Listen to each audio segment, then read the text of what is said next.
Okay, welcome once again to the Parivartan learning centre. तर आपण विद्यार्थी मित्रांनो mechanical properties of fluid chapter start केलेला आहे. एमएससी चा हे वन शॉर्ट लेक्चर आहे. लास्ट लेक्चर मध्ये आपण इथपर्यंतचा पार्ट डिस्कस केला. अँगल ऑफ कॉन्टॅक्ट काय असतं, त्याच्यानंतर concave meniscus, convex meniscus, cos थीटाचा formula. Okay, so these are the things which we have discussed in our last lecture. त्याच्यानंतर factors affecting the angle of contact. जो angle of contact असतो nature of लिक्विडवर depend असतो. त्याच्यानंतर कशावर depend असतो, इम्प्युरिटीजवर depend असतो आणि टेम्परेचरवर डिपेंड असतो. टेम्परेचर इन्क्रीज केलं तर अँगल ऑफ कॉन्टॅक्ट काय होतो, डिक्रीज होतो. राईट. तर आज आपल्याला याच्या पुढचा पार्ट बघायचा आहे. त्याच्यानंतर टायटल लिहा, effect of impurities and temperature on the surface tension. बरोबर आहे. आता इम्प्युरिटीज अँड टेम्परेचरचं जे इफेक्ट आहे ते सरफेस टेन्शनवर काय आहे हे आता आपल्याला काय करायचंय, डिस्कस करायचं आहे. ओके, चला ग्रीन पेन घेतो, स्टार्टिंगला ही घेतो. ओके, तर या ठिकाणी मी टायटल लिहितो बघा, effect of impurities, effect of impurities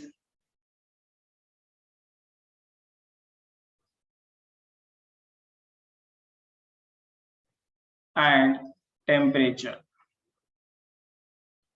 on surface tension. Theoretical part आहे, बट थेरॉटिकल पार्ट वर भी याच्यावर क्वेश्चन विचारले जाण्याची आवश्यकता आहे. आता या ठिकाणी आपण सोल्युशन मध्ये जर समजा इम्प्युरिटीज टाकल्या तर त्याचा सरफेस टेन्शनवर काय परिणाम होतो आणि त्याच्यानंतर टेम्परेचरचा सरफेस टेन्शनवर काय परिणाम होतो, that we have means we will discuss here. Okay, एकदा मी कमेंट घेतो, कमेंट कुणी आलेलं नाही. ओके, चला या ठिकाणी बघा.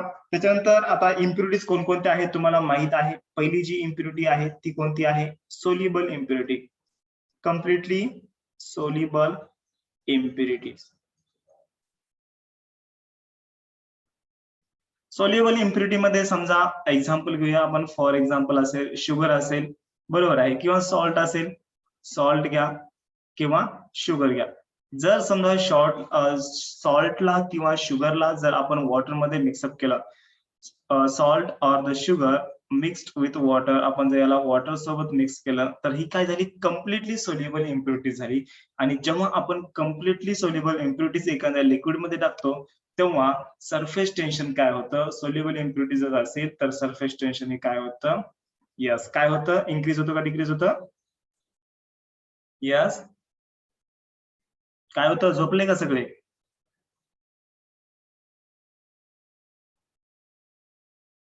Yes it will increase. Okay, लक्षामध्ये सर्वांच्या.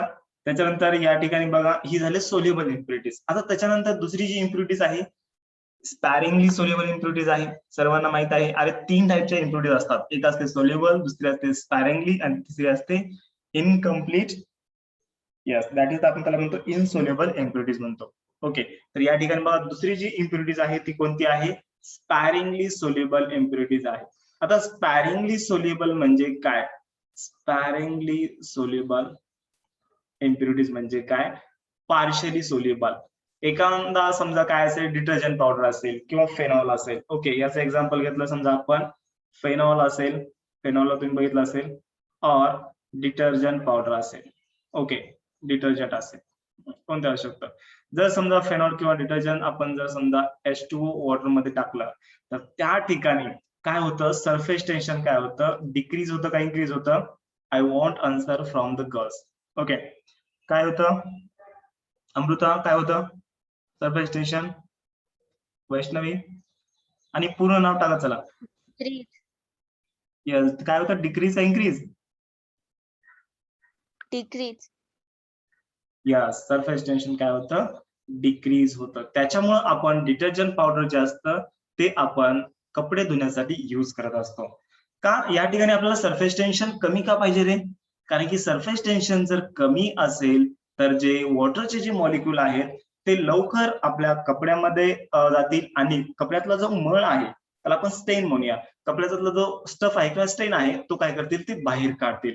ओके, आणि समजा सरफेस टेन्शन जर जास्त असेल, सरफेस टेन्शन जर जास्त असेल, तर जे वॉटर मॉलिक्यूल आहेत ते काय करतील, यस, क्लॉथ मध्ये किंवा कपड्यामध्ये जाणार नाहीत. त्याच्यामुळे या ठिकाणी कपडे जे आहेत ते व्यवस्थित स्वच्छ निघणार नाही. त्याच्यामुळे सरफेस टेन्शन आपल्याला कमी पाहिजे.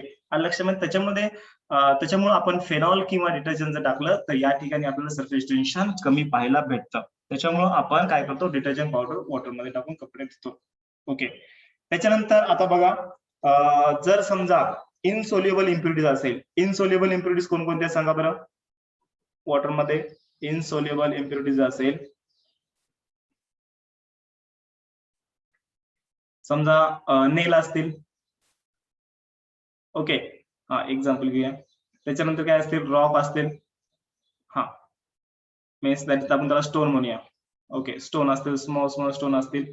जर समजा आपण याला जर वॉटरमध्ये टाकलं, H2O मध्ये टाकलं, तर काय होईल, या ठिकाणी सरफेस टेन्शन जे आहे, सरफेस टेन्शन काय होईल, डिक्रीज होईल. लक्षामध्ये पण तेवढं डिक्रीज होणार नाही. जर समजा आपण डिटर्जंट पावडर टाकलं तर जास्त डिक्रीज होईल, बट इनसोल्युबल इम्प्युरिटी समजा आपण नेल किंवा स्टोन किंवा वगैरे वगैरे, आयर्न रॉड असेल किंवा काही बी असेल जे की इनसोल्युबल आहे, जे पाण्यात विरघळणार नाही, ही इम्प्युरिटी जर आपण समजा वॉटरमध्ये टाकली तर काय होईल, सरफेस टेन्शन काय होईल, त्याचं डिक्रीज होईल, बट तेवढ्या प्रमाणात नाही. एक गोष्ट एवढी लक्षात ठेवा. ओके, लक्षामध्ये सर्वांच्या. तर त्याच्यानंतर आपल्याला बघायचंय, या ठिकाणी आपल्याला बघायचंय आता टेम्परेचर. टेम्परेचरचा इफेक्ट काय होतो. यस, एनीवन नोस टेम्परेचरचा इफेक्ट काय होतो. जर समजा आपण टेम्परेचर वाढवलं तर काय होतं, टेम्परेचर जर समजा आपण वाढवलं तर सरफेस टेन्शन काय होतं, यस डॉट टी डॉट काय होतं, इन्क्रीज का डिक्रीज, डिक्रीज होतं. यस, डिक्रीज होतं. त्याच्यामुळे आपल्याला माहित आहे बघा, समजा आपल्याकडे समजा डिटर्जंट पावडर जर नसेल तर आपण काय करतो, कपडे स्वच्छ निघण्यासाठी आपण पाण्याला थोडं कोमट करतो, बरोबर आहे. मग थोडं कोमट केलं तरी पण समजा कपडे निघू शकतात, पण तेवढे नाही समजा, बट तरी पण ठीक आहे, सरफेस टेन्शन डिक्रीज होतं कोल्ड वॉटर पेक्षा. ओके, मग या ठिकाणी तुम्ही असं म्हणू शकता का, समजा ओल्ड क्लॉथ असतील तर ते गरम पाण्यामध्ये धुवायचे का कोणत्या पाण्यामध्ये धुवायचे, थंड पाण्यामध्ये. ओल्ड क्लॉथ असतील तर ते हॉट वॉटरमध्ये आपण काय करतो, हॉट वॉटरमध्ये काय करतो, त्याला आपण क्लीन करतो किंवा वॉश करतो. ओके, या ठिकाणी वॉश शब्द जो आहे, हॉट वॉटरमध्ये आपण त्याला काय करतो, क्लॉथला वॉश करतो. आणि त्याच्यानंतर समजा न्यू फॅब्रिक किंवा न्यू क्लॉथ जर असतील तर आपण त्याला काय करतो, यस, कोल्ड वॉटरमध्ये आपण त्याला काय करतो, वॉश करतो. आता हे जे आहे थेरोटिकल विचारलं जाऊ शकतं. ओके, द न्यू क्लॉथ्स और the new fabric will be washed in the which water, hot water, cold water, both water, none of the above. Okay, काय येईल, न्यू असेल तर कोल्ड येईल आणि ओल्ड असेल तर हॉट येईल. आता असं कशामुळे सांगा बरं, न्यू क्लॉथ जे आहेत, नवीन फॅब्रिक जे आहे ते थंड पाण्यामध्येच का धुवायचं. चला लवकर, न्यू फॅब्रिक आहे ते थंड पाण्यामध्येच का धुवायचं, किंवा जर समजा जुना कपडा असेल, ओल्ड फॅब्रिक असेल, ओल्ड क्लॉथ जर असेल तर ते क्लॉथ या ठिकाणी गरम पाण्यामध्येच धुवायचं का. Okay, and Y. यस, सांगतो. ओल्ड क्लॉथ जर असेल तर बघा या ठिकाणी आपण हॉट वॉटर मध्येच का धुतो, कारण की ओल्ड क्लॉथला जास्तपणे मळ वगैरे लागलेला असतो, त्याच्यामुळे आपल्याला ते मळ काढण्यासाठी सरफेस टेन्शन कमी असतं, आणि जेव्हा आपण टेम्परेचरला इन्क्रीज करतो तेव्हा सरफेस टेन्शन डिक्रीज होतं, आणि सरफेस टेन्शन कमी असल्यामुळे वॉटरचे जे मॉलिक्यूल आहेत ते क्लॉथ मध्ये जातील आणि इथलं मळ काढतील.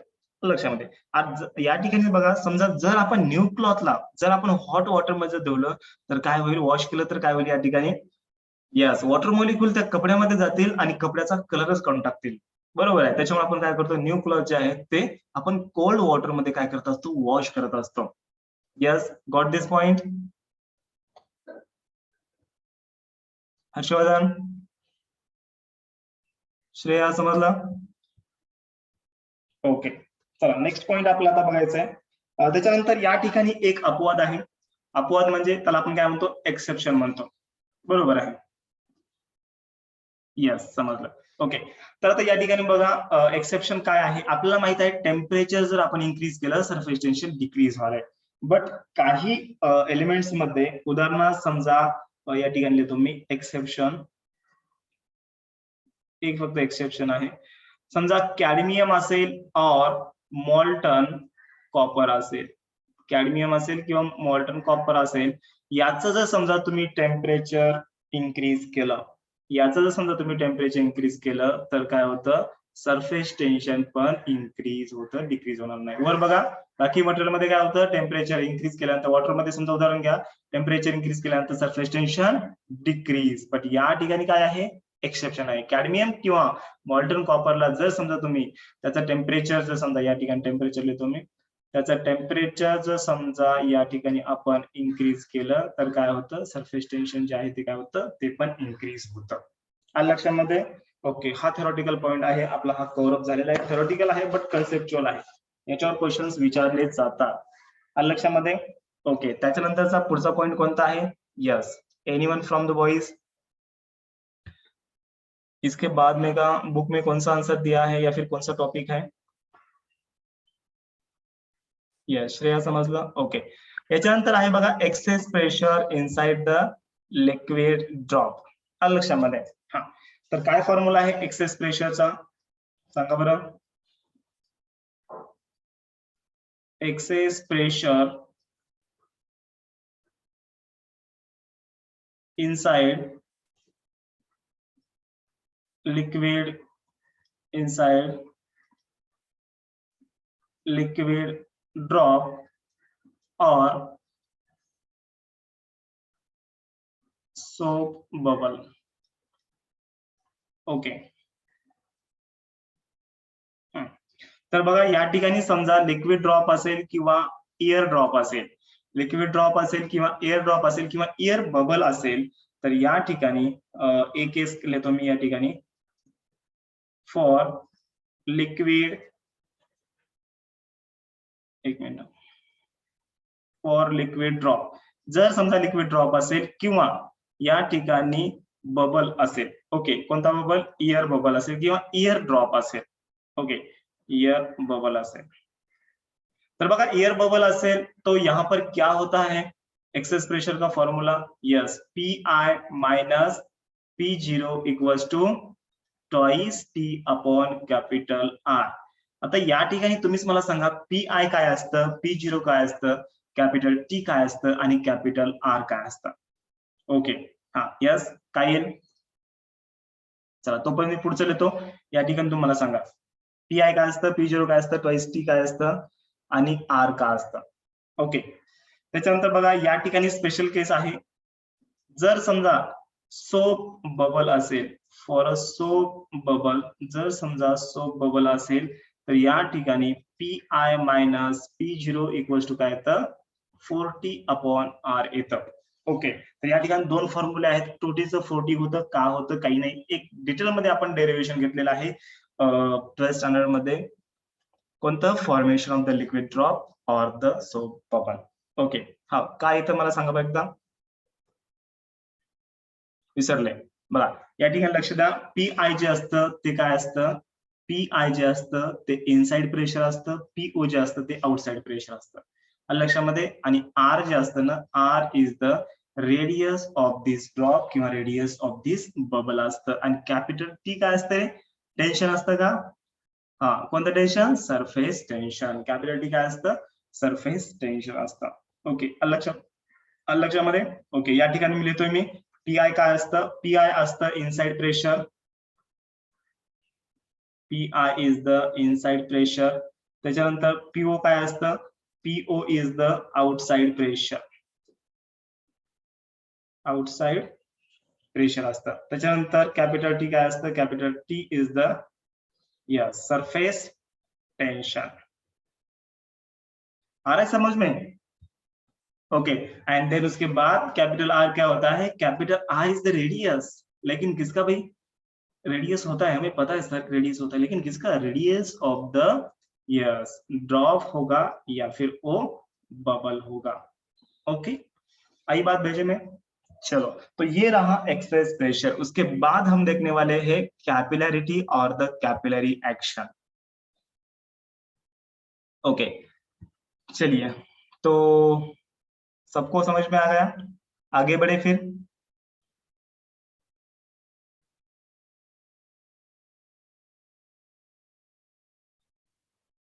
अरे यार हाँ या ना तो बोल दो, सब लोग शायद सो गए आणि मी ते येस सर. रेकॉर्डिंगचं बंद करू का मग? कारण कोणी बोलत नाही, काही नाही. काही मुलं काय करतात, फक्त रेकॉर्डिंग बघतात. ओके, समजलं बेटा? ओके, चला ठीक आहे. तर याच्यानंतर पुढचा जो पॉइंट आहे तो आपल्याला बघायचा आहे, कॅपिलॅरिटी ऑर द कॅपिलरी ऍक्शन. लक्षामध्ये, आता कॅपिलॅरिटी काय असतं सर्वांना माहिती आहे, राईट? काय असतं रे कॅपिलॅरिटी?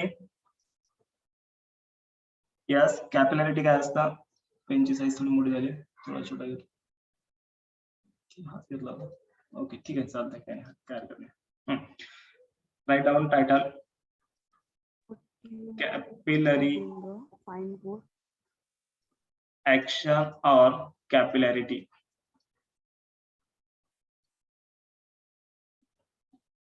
Capillarity.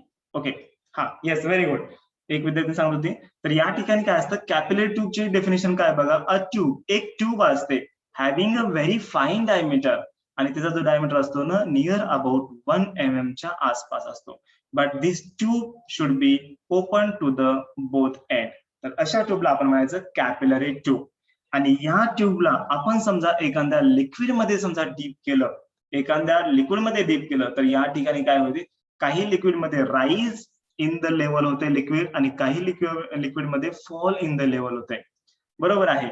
आणि हा राईज ऑर फॉल जो फिनॉमिनॉन आहे, त्याला काय म्हणायचं, कॅपिलरी ऍक्शन म्हणायचं किंवा कॅपिलॅरिटी म्हणायचं. आलं लक्षामध्ये? ओके, या ठिकाणी एकदा पेन चेंज करून घेऊ द्या.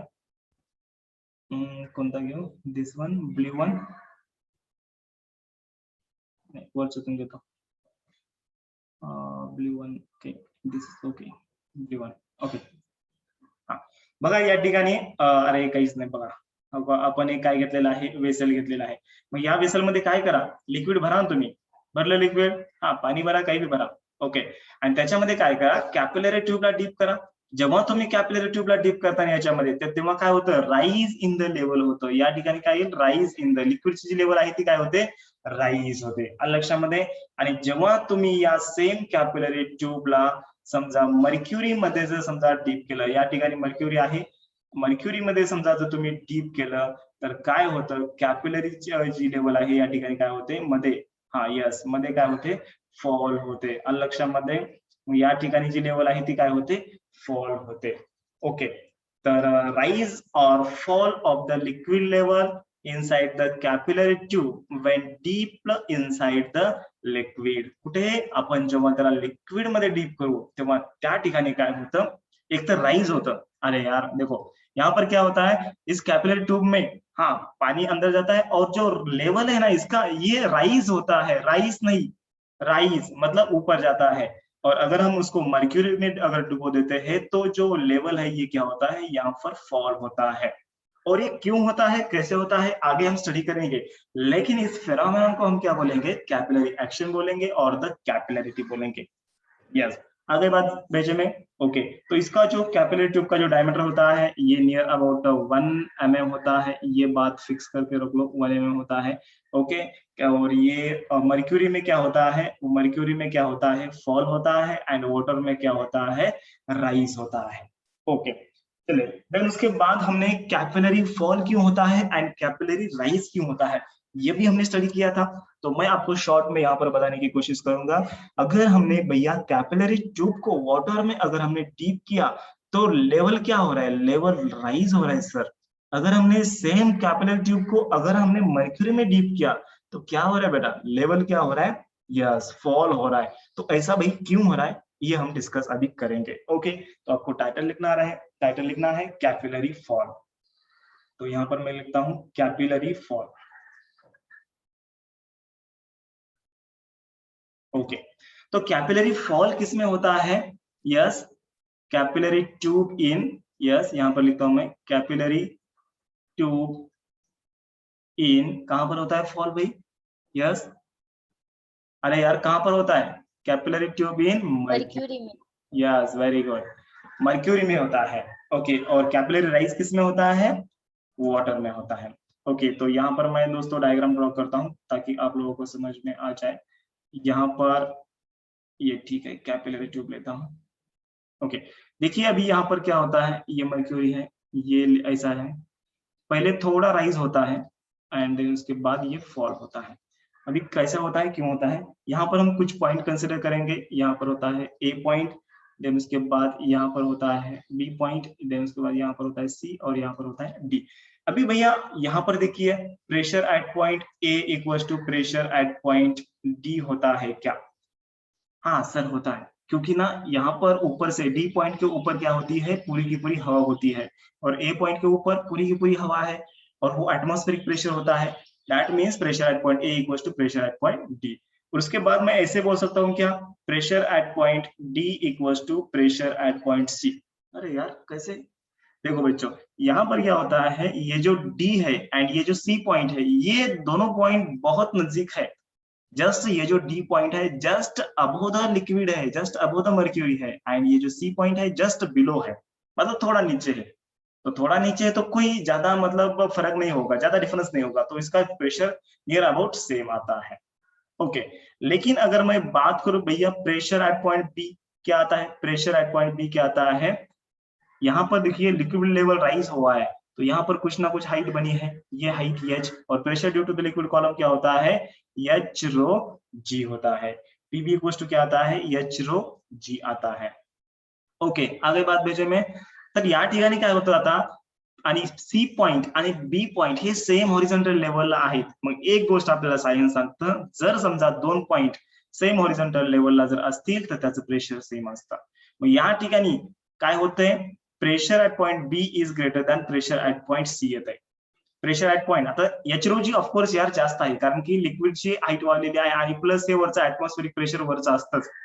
ओके, म्हणजे टोटल फॉर्म्युला येतो एच रो जी प्लस पी झिरो येतो। मग या ठिकाणी जर समजा ही जी पीबी आहे, हे जर आपल्याला पीसी इक्वल टू मेंटेन करायचं असेल, तर ही जी लिक्विड आहे ती फॉल व्हायलाच पाहिजे। त्याच्यामुळे या ठिकाणी काय होतंय, प्रेशर मेंटेन राहण्यासाठी, प्रेशर सेम मेंटेन राहण्यासाठी काय होतं, या ठिकाणी कॅपिलरी ट्यूब जेव्हा आपण मर्क्युरी मध्ये डीप करतो तेव्हा काय होतं, कॅपिलरी फॉल होतो। आलं लक्षामध्ये? सर्वांना समजलंय हा पॉइंट, थेरॉटिकल पॉइंट आहे बट कन्सेप्च्युअल पॉइंट आहे। जर समजलं असेल तर आपलं हे जे टॉपिक आहे एमसीक्यू सॉल्व्ह करताना तुम्हाला खूप सोपं जाईल। ओके, आणि एवढं डीप मध्ये कोणी सांगत नाही, मी पूर्णपणे तुम्हाला सांगत आहे। ओके, फक्त काय करतील, फॉर्म्युले घेतील, त्याच्यानंतर एमसीक्यू घेतील, बस दॅट्स इट। बट मला तर वाटत नाही इतकं डीप मध्ये कोणी सांगेल। आलं लक्षामध्ये? त्याच्यानंतर या ठिकाणी बघा कॅपिलरी राईज कसं काय होते, कॅपिलरी राईज बघा,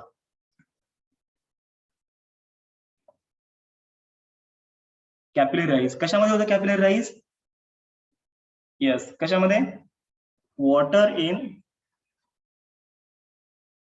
इन ग्लास। ओके, किंवा आपण या ठिकाणी वॉटर इन ग्लास म्हणण्यापेक्षा असं आपण म्हणूया, या ठिकाणी जेव्हा आपण कॅपिलरी ट्यूब इन वॉटर है ना, कॅपिलरी ट्यूब इन वॉटर, या ठिकाणी काय होतं, कॅपिलरी राईज होतं। आता जे एक्सप्लेनेशन आहे सेम असंच येईल, ए पॉइंट बी पॉइंट सी पॉइंट आणि सेम एक्सप्लेनेशन येईल।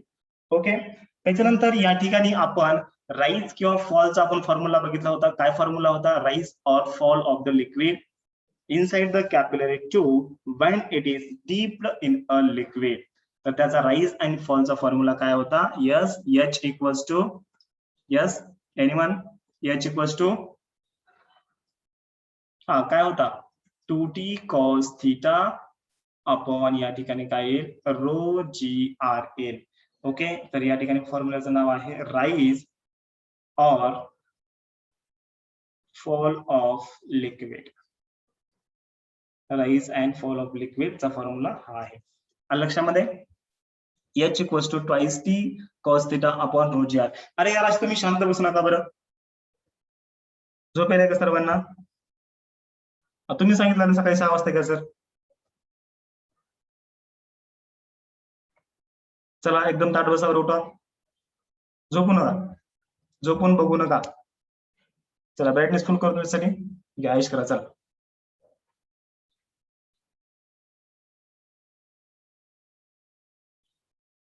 हा, आणखीन आपलं जे लेक्चर आहे ते संध्याकाळी 5:30 ला पण असेल। ओके,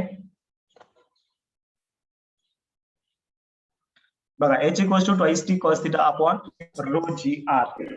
तर या ठिकाणी बघा काय होतं, एच इक्वल्स टू काय असतं, यहाँ पर मैं लिखता हूँ एच इक्वल्स टू होता है राइज और फॉल, राइज और फॉल होता है, हाइट होती है। ओके, देन उसके बाद टी क्या होता है यार, टी होता है सरफेस टेंशन। देन उसके बाद थीटा क्या होता है, थीटा होता है angle of contact, angle of contact होता है। देन उसके बाद ये रो क्या होता है, रो होता है डेंसिटी ऑफ लिक्विड होता है। देन उसके बाद ये जी तो सबको पता है, और आर क्या होता है, radius of capillary tube, radius of tube. Okay, these are the things, right. त्याच्यानंतर या ठिकाणी आपला कोणता पार्ट संपलेला आहे, फ्लुइड स्टॅटिक्सचा पार्ट संपलेला आहे पूर्णपणे। त्याच्यानंतर पुढचा जो पार्ट आहे तो आपला आहे फ्लुइड डायनामिक्सचा पार्ट आहे। आता बघा फ्लुइड इन अ मोशन, त्याच्यानंतर बिग टॉपिक आपला स्टार्ट होतो, त्याला आपण म्हणतो fluid in motion, fluids in motion, that means the fluid dynamics आता आपण स्टडी करणार आहोत। डायनामिक्स म्हणजे काय, there's the branch of physics which deals with the study of the fluid when it is in the motion is called as the fluid dynamics. Okay, लक्षामध्ये, हा।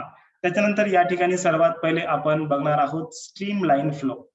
Streamline flow म्हणजे काय असतं,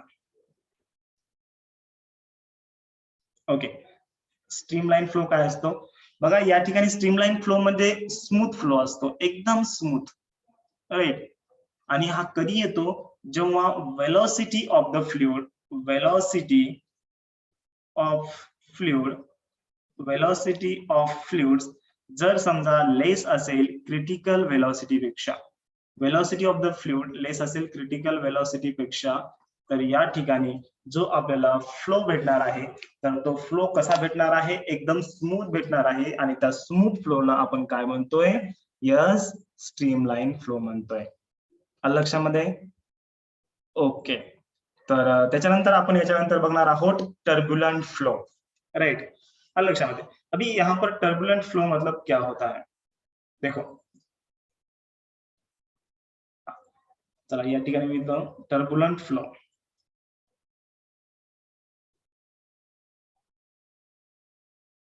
turbulent flow, turbulent flow means what, it is a irregular flow. ये जो flow होता है ये क्या होता है, इरेगुलर फ्लो होता है, इरोटेशनल फ्लो होता है, एंड ये जो होता है अनस्टेडी होता है, ये स्टेडी नहीं होता है, अनस्टेडी फ्लो होता है। ओके, अभी यार ये फ्लो क्या होता है, जब वेलोसिटी ऑफ फ्लूइड अगर ग्रेटर देन क्रिटिकल वेलोसिटी है, velocity of fluid, velocity of fluid अगर ग्रेटर देन क्रिटिकल वेलोसिटी है, तो उस फ्लूइड को हम क्या बोलते हैं, टर्बुलेंट फ्लो बोलते हैं।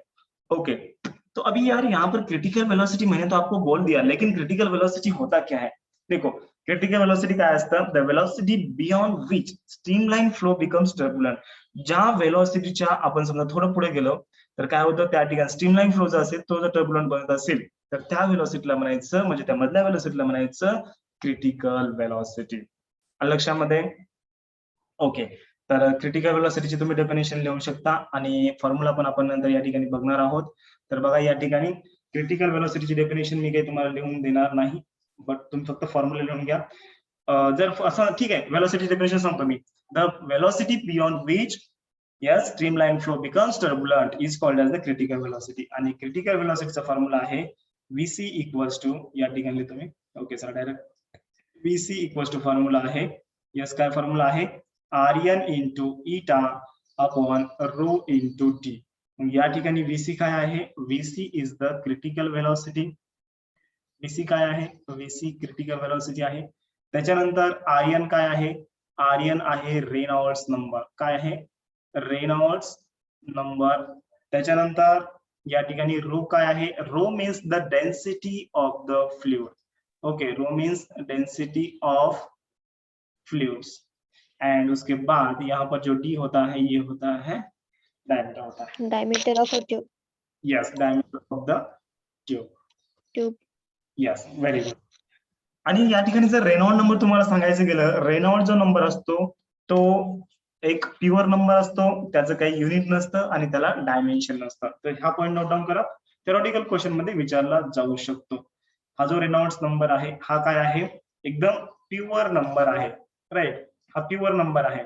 It has the no units. आता नंबरला युनिट्स नसतं आणि it has the no dimensions. लक्षामध्ये ओके. हा पॉईंट लक्षात ठेवा जेणेकरून तुमच्या म्हणजे समजा एखादा वेळेस थेरॉटिकल क्वेश्चन विचारला तर तुम्हाला डायरेक्टली आन्सर देता यावं, राईट. त्याच्यानंतर रेनॉल्ड्स नंबरचे काही व्हॅल्यूज आहेत आपण बघणार आहोत. रेनॉल्ड्स नंबर जर समजा या ठिकाणी लेस दॅन 1000 असेल तर फ्लो कोणता असतो बघा, फ्लो जो असतो तो असतो लॅमिनार फ्लो. लॅमिनार फ्लो म्हणजे कोणता, स्ट्रीम लाईन फ्लो त्याला आपण म्हणतो. Okay, laminar flow. आणि जर समजा रेनॉल्ड्स नंबर हा ग्रेटर दॅन 2000 असेल तर अशा फ्लोला आपण काय म्हणतो, टर्ब्युलंट फ्लो. म्हणजे रेनॉल्ड्स नंबर वरून आपल्याला तो फ्लो कोणता आहे, स्ट्रीमलाईन आहे. स्ट्रीमलाईन म्हणजे काय, लॅमिनार आहे का टर्ब्युलंट आहे हे आपल्या लक्षात येतं. आता या ठिकाणी विचार करायची गोष्ट आहे यार, या ठिकाणी जर रेनॉल्ड्स नंबर लेस दॅन 1000 असेल तर लॅमिनार आहे, ग्रेटर दॅन 2000 असेल तर टर्ब्युलंट आहे. मग रेनॉल्ड्स नंबर समजा या ठिकाणी, रेनॉल्ड्स नंबर समजा या ठिकाणी जर समजा 1000 टू 2000 म्हणजे 1000 टू 2000 या दोघांच्या मध्ये असेल तर फ्लो जो असतो तो कोणता असतो, या ठिकाणी फ्लो असतो अनस्टेडी. अशा फ्लोला काय म्हणायचं, अनस्टेडी फ्लो म्हणायचं. ओके, रेनॉल्ड्स नंबर विषयी सर्वांना माहिती भेटलेली आहे. त्याच्यानंतर आपण पुढचा पार्ट जो आहे तो विस्कोसिटी आपण स्टडी केलेला होता. विस्कोसिटी काय असतं रे, what is the viscosity? Yes, anyone knows what is the viscosity? चल या ठिकाणी पेन चेंज करतो आणि टायटल येतो विस्कोसिटी. जर तुम्हाला माहित असेल तर तुम्ही मला सांगू शकता माईक ऑन करून किंवा कमेंट बॉक्स मध्ये सांगू शकता. Okay, viscosity. विस्कोसिटी काय असतं, internal resistance of the fluid असतो.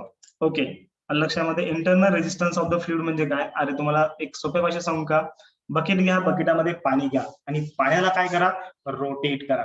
ठीक आहे, हा घुमवा पाण्याला. जेव्हा तुम्ही पाण्याला घुमवता काही वेळानंतर सोडून द्या, सोडून दिल्यानंतर ऑटोमॅटिकली जे पाणी असतं ना ते स्टॉप होतं, रोटेट होण्याचं स्टॉप व्हायला. मग हे रोटेट होण्याचं कसं काय स्टॉप होतं, कशामुळे व्हायलंय, कारण की त्या फ्लुइड मध्ये काही ना काही इंटरनल रेजिस्टिव्ह फोर्स आहे. त्या इंटरनल रेजिस्टिव्ह फोर्सला म्हणायचं विस्कस फोर्स आणि या प्रॉपर्टीला म्हणायचं विस्कॉसिटी. आलं लक्षामध्ये? ओके, तर याच्यावर न्यूटननी अभ्यास केला, तर न्यूटन्स लॉ ऑफ विस्कॉसिटी काढलेला आहे. तर न्यूटन्स लॉ ऑफ विस्कॉसिटी बघा काय आहे, या ठिकाणी लिहितो मी, न्यूटन्स लॉ ऑफ विस्कॉसिटी. आता काही मुलं विचार करत असतील की सर यार ह्या न्यूटनला काही काम नव्हतं का? बरोबर आहे, जिकडे जावं तिकडे न्यूटन न्यूटन न्यूटन काय लावलंय, बरोबर आहे.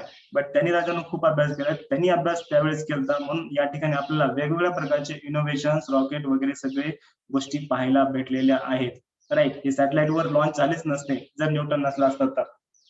ओके, कारण त्यांनी काही ग्रॅव्हिटेशनचे लॉज, त्याच्यानंतर मोशनचे लॉज त्यांनी स्टडी केले, त्याच्यामुळे रॉकेट, मिसाईल वगैरे आपल्याला सगळं पाहायला भेटतंय, राईट. आलं लक्षामध्ये? ओके, तर न्यूटन्स लॉ ऑफ विस्कॉसिटी काय आहे, viscous force is directly proportional to the area into the dv upon dx, right. तर हा जो विस्कस फोर्स असतो is directly proportional to area. आता या ठिकाणी आपण काय घेतलेलं आहे, एक फ्लो घेतलेला आहे, असा समजा फ्लो असेल आणि याचा एक लेअर घेतला, ठीक आहे, एक लेअर घेतला या फ्लुइडचा. तर area of layer of the fluid A आणि डीव्ही अपॉन डीएक्स काय असतं, वेलोसिटी ग्रेडियंट असतं. मग या ठिकाणी आपण कॉन्स्टंट घेतलं, प्रोपोर्शनलिटी साइन काढायचं असेल ते कॉन्स्टंट घ्यावं लागतो, and that constant is the eta, that is the coefficient of viscosity and it is DV upon DX. आता या ठिकाणी बघा एफ काय असतो, एफ असतो विस्कस फोर्स. बघा सर्व गोष्टी मी इथे लिहून देतोय. हा, एफ काय असतो, विस्कस फोर्स असतो. ओके, त्याच्यानंतर इटा काय असतं, इटा असतं coefficient of viscosity, coefficient of viscosity. Okay, then उसके बाद यहाँ पर कैपिटल ए क्या होता है, yes, area of the, yes, capital A क्या होता है, एरिया होता है, और डीवी अपॉन डीएक्स क्या होता है, वेलोसिटी ग्रेडियंट होता है, वेलोसिटी ग्रेडियंट होता है. तो ये रहा Newton's law of viscosity. Then उसके बाद हमने स्टडी किया था स्टोक्स लॉ, है ना, स्टोक्स लॉ हमने स्टडी किया था. तो स्टोक्स लॉ के बारे में क्या बताऊं आपको, यहाँ पर मैं लिखता हूं स्टोक्स लॉ. बघा या ठिकाणी एखाद्या आपण काय केलं, एका बकेटमध्ये आपण वॉटर घेतलं या ठिकाणी, ठीक आहे, याच्यामध्ये आपण वॉटर घेतलं. या वॉटर मध्ये आपण काय केलेलं आहे, एक सॉलिड स्पिअर जो आहे तो इथं आपण ठेवला. ठीक आहे, या ठिकाणी ऑइल घ्या, काही बी घ्या, ग्रीस घ्या, ऑइल घ्या, काही बी घ्या. ठीक आहे, तर जो सॉलिड स्पिअर असतो तो काय होतो, या ठिकाणी खाली असा तो डाऊनवर्ड डायरेक्शनला पडतो. बरोबर आहे. मग त्याचा जो अपोजिट डायरेक्शनला विस्कस फोर्स लागतो, तो विस्कस फोर्स असतो या ठिकाणी directly proportional to the eta R V, coefficient of viscosity, radius of the sphere. R म्हणजे काय, radius of the sphere, and V is the velocity of the sphere. ज्या velocity तो खाली जात आहे त्याची वेलॉसिटी, म्हणजे हा जो विस्कस फोर्स असतो विच इज इक्वल्स टू, या ठिकाणी आपण कॉन्स्टंट घेतो 6 pi into 1 minute just 6 pi into S इटा आर व्ही. लक्षामध्ये 6 पाय इंटू या ठिकाणी काय येणार आहे, इटा आर व्ही. मग एफ व्ही काय असते या ठिकाणी, एफ व्ही असतो आपला विस्कस फोर्स. थोडं फास्ट लिहितोय, आपल्याकडे वेळ कमी आहे. Viscous force. त्याच्यानंतर इटा काय असतो, इटा सर्वांना माहित आहे, वर लिहिले मी, कोएफिशिएंट ऑफ विस्कॉसिटी असतं, वर लिहिले त्याच्यामुळे लिहित नाही. त्याच्यानंतर आर काय असतं, आर या ठिकाणी असतं radius of sphere, radius of sphere असतं. आणि त्याच्यानंतर व्ही काय असतं, वेलॉसिटी ऑफ स्पियर असतं. लक्षामध्ये. त्याच्यानंतर आपला लास्ट फॉर्म्युला आहे बघा, टर्मिनल वेलॉसिटीचा. आणि त्याच्यानंतर या ठिकाणी या चॅप्टरचं वन शॉट लेक्चर आपलं खतम होतं. टर्मिनल वेलॉसिटी बघा, लास्ट फॉर्म्युला आहे टर्मिनल वेलॉसिटीचा, v इक्वल्स टू 2/9. त्याच्यानंतर या ठिकाणी आर स्क्वेअर जी, त्याच्यानंतर रो मायनस सिग्मा, आणि या ठिकाणी येईल इटा येईल. ओके, तर आता ही जे सिग्मा असतं ना, सिग्मा काय असतं, डेन्सिटी ऑफ स्पियर असतं. सॉरी, रो म्हणजे काय असतं, डेन्सिटी ऑफ स्पियर असतं. आणि सिग्मा म्हणजे काय असतं, डेन्सिटी ऑफ फ्लुइड असतं. ओके, डेन्सिटी ऑफ फ्लुइड असतं. तर या ठिकाणी आपलं वन शॉट लेक्चर